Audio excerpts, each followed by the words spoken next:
Hey everyone, I'm Jared Samuels, And I'm Delaney Workman. and welcome to another episode of What's Behind the Game, where you'll get an exclusive look at how all your favorite athletes eat, train, and anything else you'd like to know. Today on the show, we have Rhett and Rylee Trlicek, and they play. One is a catcher at Cisco College, and one is a softball pitcher at the University of Florida. So welcome. Welcome, guys. Appreciate it. All right. So, y'all are twins. Can y'all talk about the dynamic of y'all's relationship? What's your relationship like? And how does that carry over into athletics? Is there ever jealousy between the two of you since you play a similar sport? Honestly, I feel like playing the same sport we kind of relate a lot since, we both play the same sport. We can kind of connect in that kind of way. Growing up, like academic wise, we were very much like competitive. Like our parents didn't let us be in the same classes because we would compete with their grades and stuff. But sports wise, I didn't think there was ever really any jealousy because obviously the boy and girl sports were different, and it honestly helped us grow and get better like with each other, whether like it was more motivating rather than like jealousy, or like kind of more competitiveness rather than like jealousy against each other. But in high school I feel like we really got close because a lot of the times we hung out with the same kind of people, so that kind of mix kind of helped us really become super close. And we kind of get the same, like the saying that we're kind of basically the same person, just like in a girl and guy form.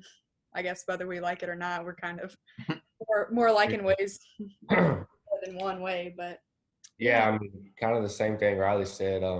It motivated us. If one was doing good, it motivated one of us to do better. And what I think really helped both of us is when one was going to work out, the other one would go work out together too. We always did everything together. So I mean, we were constantly doing stuff. Even if it wasn't baseball or softball, I mean, it created a bigger bond together. Baseball and softball created us like a bigger bond for us, like relationship wise together, and it built us up. And I mean, it built us up and broke us down. I mean, it did it all, but I mean, all in a good and a bad way. And like team wise, we hung out with the same people, and we all went to like parties together. So like our group and her group, and then so it made like both of our teams bond and all our players come together and as one, and it kind of created like a big one happy family, and it worked out awesome. Yeah, that's awesome. All right. So, Rylee, you pitched a complete no-hitter against Georgia State. Can you explain how that was for you physically and mentally? So like mentally, kind of like since it was the beginning of the season, it was super early. There was not, it kind of brought like a sense of confidence, and like that the hard work paid off because like the fall season's like a grind. And so just to be able to like come out spring season and like do that, it was kind of like, okay, like, it was all worth it. And it's kind of like what you put in is what you get out. But physically, like I felt like I really couldn't do it without my teammates because I'm not really the strikeout pitcher. I'm more of like the ground ball pitcher. So I don't really like to give myself all the credit because like I probably only got like 2 or 3 strikeouts that game. So a lot of it was them. But so I hate taking all the credit for it. But and it's kind of hard to really remember because I mean, I feel like the expectations at Florida is so high. So like when you do good, it's like, what's next? Like you don't really think about, you're like, what's the next step? What can we do to get to the next play? But it was really rewarding to know like my freshman fall, like all the work and like the overwhelmness and the grind and like the constant like ache and pain and just that whole situation, it kind of paid off. I'm like, okay, it's worth it. Like it's so much more fun. Like there's so much more to it, and all the struggle is kind of like worth it. But so yeah. Mm-hmm. And Rhett, can you talk about the 2 positions you play and whether, well, 1, how challenging is that? And 2, does playing 2 positions make you more attractive to the coaches?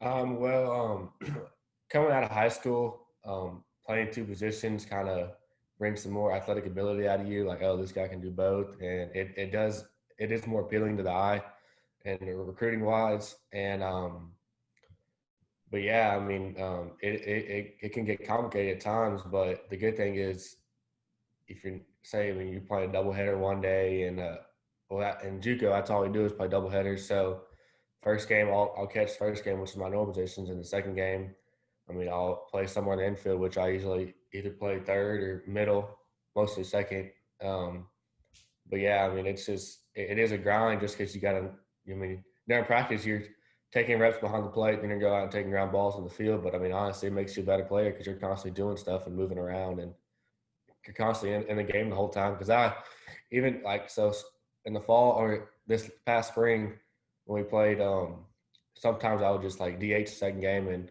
honestly, like I wasn't as into the game DHing as I was actually playing in the field. So it helped actually playing in the field and getting more involved in the game and to like keep my head going because I got to be doing something the whole time. I can't. I'm not the one to just sit there Yeah. and go hit. It's got to be rough to catch, and then because my brother's a catcher, so it's hard on the legs Yeah. to go play. Oh yeah, no, it is. But I mean, the workouts and stuff we do, and it all gets you in pretty good shape to have the ability to do that. Mm-hmm. So let's talk recruiting. Rylee, you committed to the University of Florida as a freshman. What made you, what made you want to go to Florida so early?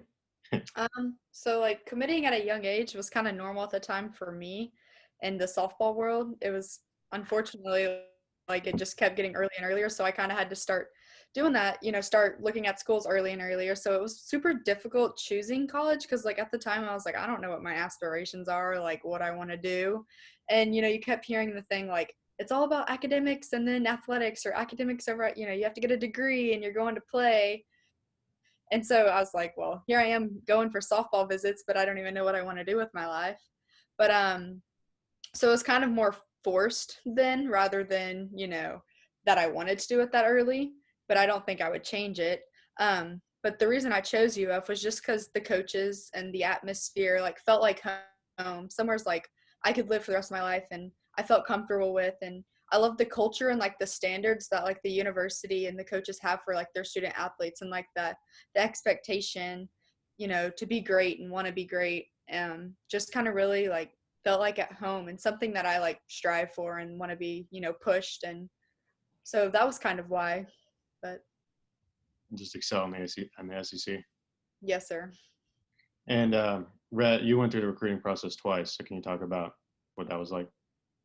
Well, I was a late bloomer out of high school. I didn't really get many offers until kind of pretty much my senior year. Like D1 offers, I didn't get until my senior year. But yeah, I mean the first time I was going through it twice was kind of the same deal. I mean, except the first time you actually applying, you're actually fresh out of high school and applying to college. The second time you're a transfer. So, but pretty much it's the same deal. Man, U of H was fun and it was good. It was a good, like I said, it was a good experience to get and to know like what it's like playing at the D1 level all fall. And then honestly, it really helped me. Like it kind of was an eye opener. I like what the standards are at that level and like what it needs to be at that level. And then, but even going back down to JUCO,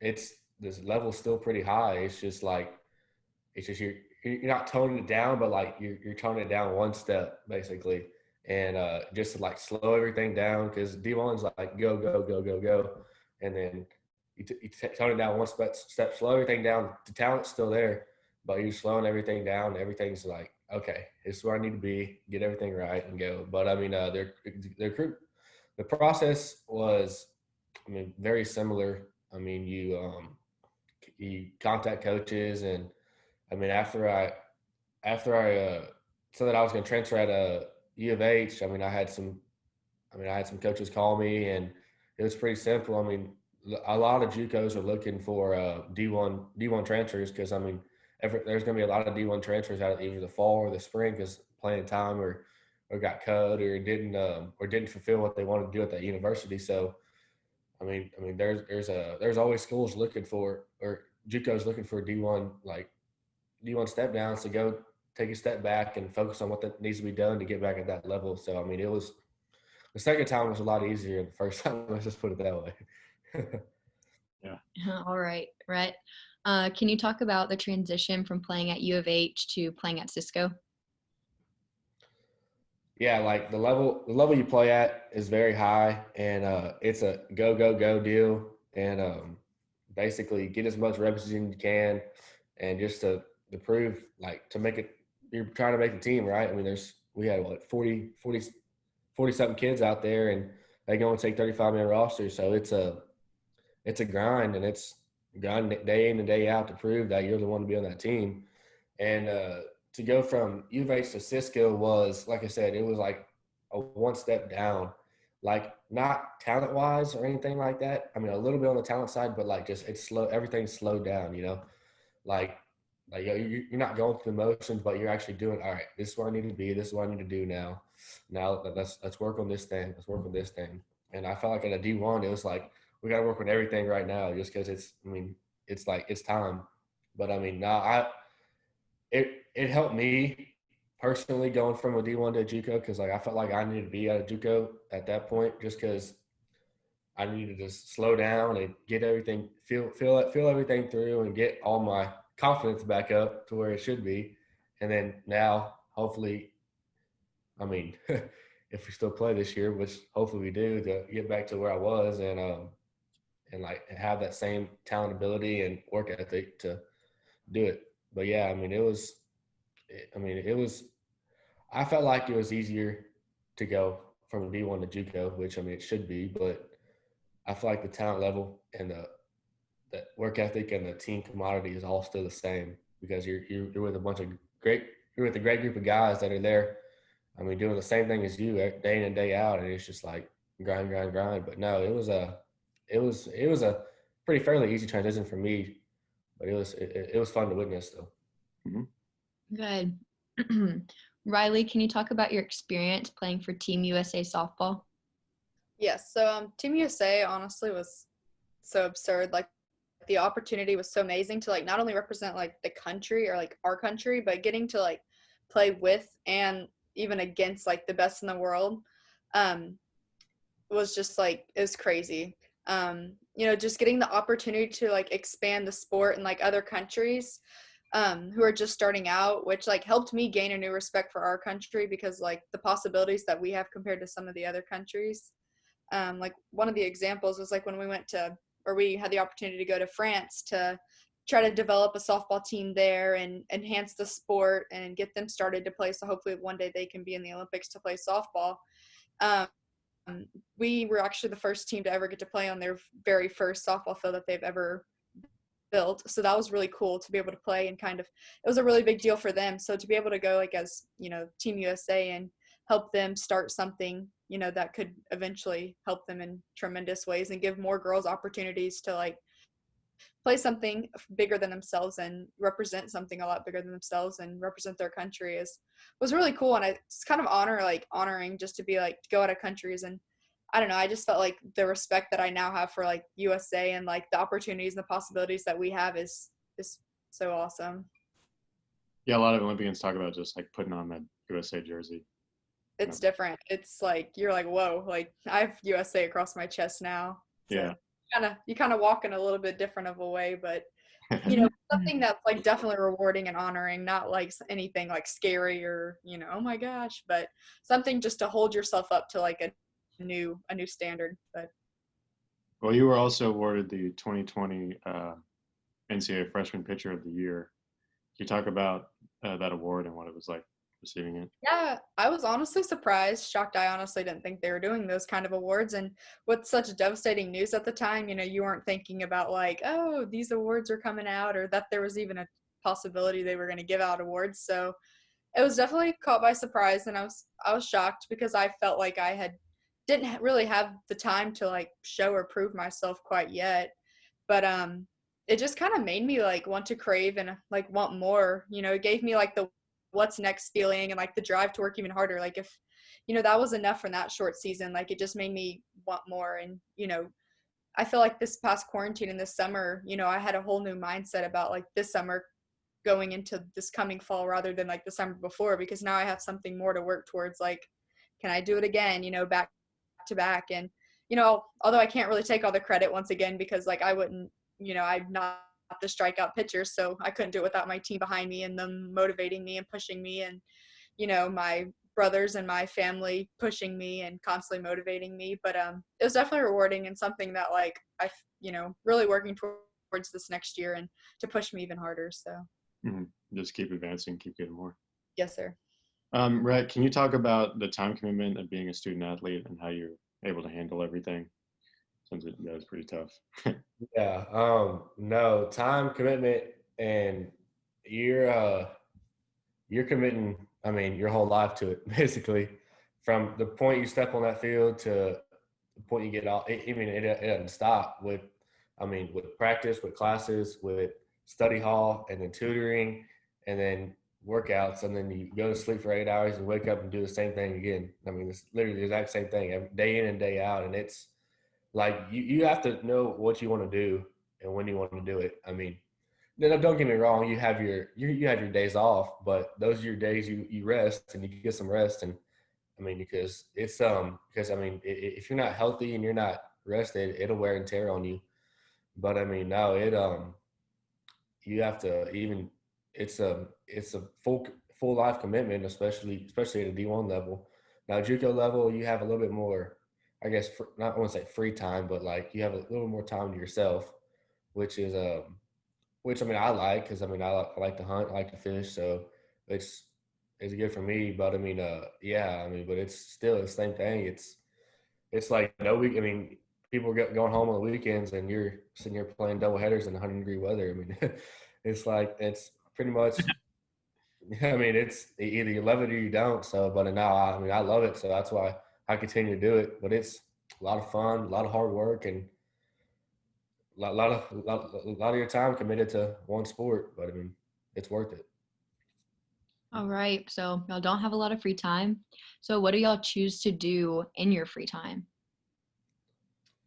So for me, honestly, like it's kind of crazy, but most of our free time is spent with our teammates outside of softball. We did do like, during football season, a bunch of us girls got together and we took a road trip and went to watch one of the football games and made a weekend of it. We do a lot of girls' days and just like attend to other athletic events and things like that. But we always tend to like, always come back to each other and end up doing stuff together. But it's just like a different side of us. You don't see the softball side. You get to see more of their inner personalities and kind of, we go shopping and do like that. But I also became like super active in like our Catholic church in Gainesville. And so that was kind of like my away time from the team. And, I'd go to church and I was part of that, it's called like the Catholic Gators or whatever. So I did spend time with them in like little groups and stuff on Sundays or like Wednesday nights and stuff like that. So I had my time away from them, but most of the time we ended up coming back together and doing stuff together just because, we're so much more than just a team. We're sisters, we're family, and we just enjoyed each other's presence and, both on and off the field. So. Yeah, so like Riley said, I mean the free time we do have, but now I spend my time either duck hunting or fishing or a lot of that, especially at Cisco. We my mom, I hope my mom doesn't hear this, but no, we duck hunt a lot before class, and then we go to class and then then go to work practice and then go home and lift weights and do it all again the same day. Well, I mean, pretty much every day. But no, yeah, I mean, we duck hunt, we fish, we hunt, we do everything pretty much. I mean, but and like I said, I mean, like Riley said, I mean, everything you're doing is with your baseball buddies. I mean, it's literally you live together, you hunt together, you work out together. So I mean, I mean, honestly, it builds a commodity like no other. Especially I mean, duck hunt with each other, scream at each other like, "Why the hell did you miss that duck?" and all kind of stuff going on. But I mean, but yeah, no, it's a lot of fun just to like do stuff besides on the baseball field. And I mean, it's crazy how much like life friends you meet and how many like new kids you meet. And that's one thing what not necessarily helped me, but like it opened my eyes up. I mean, I got friends at U of H and I have new friends at Cisco that I didn't even know before I went to college. So I mean, it I mean, most of those guys are my friends for life just because they're straight up good dudes. And but yeah, no, but it's the free time you do have. It's a lot of fun, but you're spending it with your team. So Good. So, Rhett, you have really athletic footwork and a good pop time. So, how do you train your footwork? that honestly came from. I mean, I was a two-sport guy in high school. I played football and baseball, and I would say most of my footwork came from my football playing football. and that stuff. But I mean, I do need to work on my footwork a little better actually. That's kind of what I'm lacking at. But I mean, my arm strength makes up for a lot of that with my pop time. I mean, I got a pretty good arm, so it helps me out tremendously in many different ways. And but no, my footwork stuff is, I mean, just I'm working out a lot. I have fairly strong legs, so we do. I mean, y'all are gonna think I'm crazy, but like just like tire flips and stuff like that, just of like full body motions, which is a lot of good. I mean, in baseball and softball, you don't work on one thing specifically. You work on like a not like a core, but like a full body workout. Because when you're playing baseball, softball, you're using your whole body. I mean, people think, oh, pitchers just use their arms. No, I mean they use literally their whole body, like from their pinky toe to their pinky finger. Literally, it's everything you got to be able to use.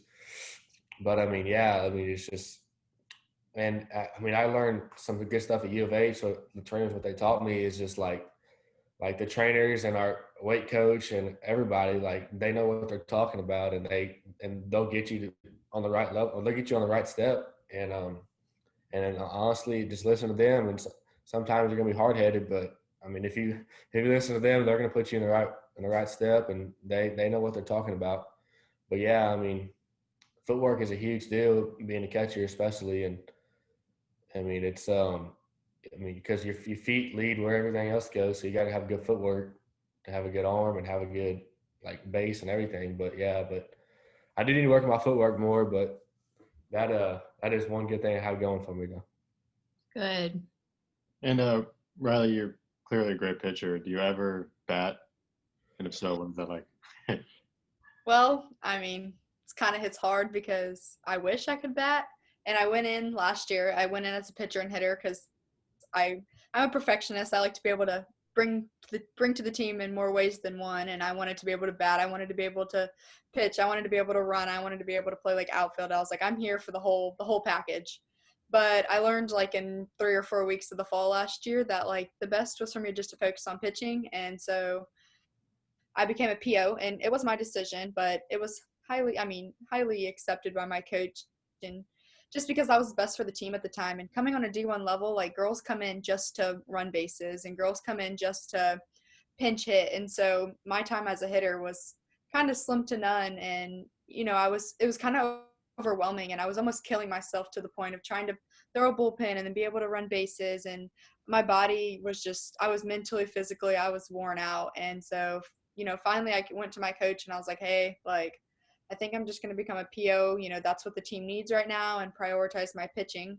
So I am just a PO now, but I still have a bat in my hand if I need it, or a bat with me in case I need it. But just I kind of had to let myself know, or finally accept that some things are just you're better off doing less and focusing on one thing. Although I'm a perfectionist and I like to do it all, but it definitely helped my mental state to just be able to focus on one thing. But yeah. All right. So what are each of your top 3 recommendations for young athletes? Right, you can go. Okay. I would say my top recommendation is definitely like to be self-driven. I think that's what had helped me my whole, softball career, is because I was motivated by myself, and my parents like didn't force it upon me. Like if I wanted to go pitch that day, then I went, or I asked my dad. He wasn't like, hey, you haven't pitched in 5 days. Are you even going to throw? So I think that really inflicted a new fire in me. Like if I want to do this, then I have to do it. It's upon myself. And my dad would always be there anytime I asked if I wanted to do it, or my parents would always drive me or take me wherever I wanted to go when I wanted to practice or do this or that. But it was up to me. And I think that helped me a lot growing up, and just kind of helped motivate me, and my work ethic be so high and like so self-motivated. But along with that, like another recommendation is just like to respect your parents and your coaches, and like thank them for everything that they've given you, because like I wouldn't have done it without my parents, without my without my brothers, without my coaches, because I feel like me being so self-driven and self-motivated, that it helped me realize how much time the coaches and the parents put in there, and how much extra money that they spend on you, and because you always have to have the best bat and the best glove and this and that, and they just made time. But that was a big one. And my last one was probably like just this past year, or just my freshman year. I realized how much I hate to fail, and it killed me mentally whenever I failed and I was struggling. But I learned so much, how much growth that I've gained through my struggles and through the rough patches and the hard times. And that's what I think made me so successful, or be able to throw the no-hitter and get the player or pitcher of the year award. So just to be able to accept failure and use it as a sense of growth, and the mental aspect is just as important as your physical aspect. But Yeah, my number one recommendation is go and having a goal. Like, I feel like if you don't have a goal, you're just going there just to go in there. You're not putting everything towards something that specifically. What helped me is literally going into there like, all right, I'm going to accomplish this, and whether it be that day, that hour, that week, that month, but have a goal every single day of what you need to do that day. Whether you even make your bed in the morning, I mean, it makes you a better person. Like, I mean, we had she had a guy come and talk to us. Well, he had a call with us every week. He had a call with us, and we had 5 things we had to do, that a checklist I would do every day, and we had a website or an app that we checked it off if we did it that day or not. And he would make sure, I mean, it's just yeah, like I said, I mean, set standards for yourself that I mean, whether it be start out on a low standard, that's something that you can accomplish just to boost your confidence, But I mean, then work your way up as you get more and more comfortable with everything. But kids will, I even did a U of H, but yeah, I mean, you're worn out after a whole day, and you get to bed and you're like, man, I'm not going to 8 a.m. tomorrow morning. You know what I mean? But I mean, it is really important that you got to be in class, and that's the only way. And you being in class helps you achieve that goal that that you put forward to, that goal that you set yourself at a standard that makes you achieve all these deals that you're trying to achieve. And going to class makes you drop below that standard, it makes you take a step back that day. And as long as you keep going, taking steps forward every single day, you're going to be the better player that you want to be. And that was my whole deal. Even with that guy that talked to us, you want to set a standard for yourself that makes you one a step better every single day that you're a college athlete. And I mean, pretty much it. I mean, we do have enough time for one more. Yeah, if you want, we got 7 minutes. Okay.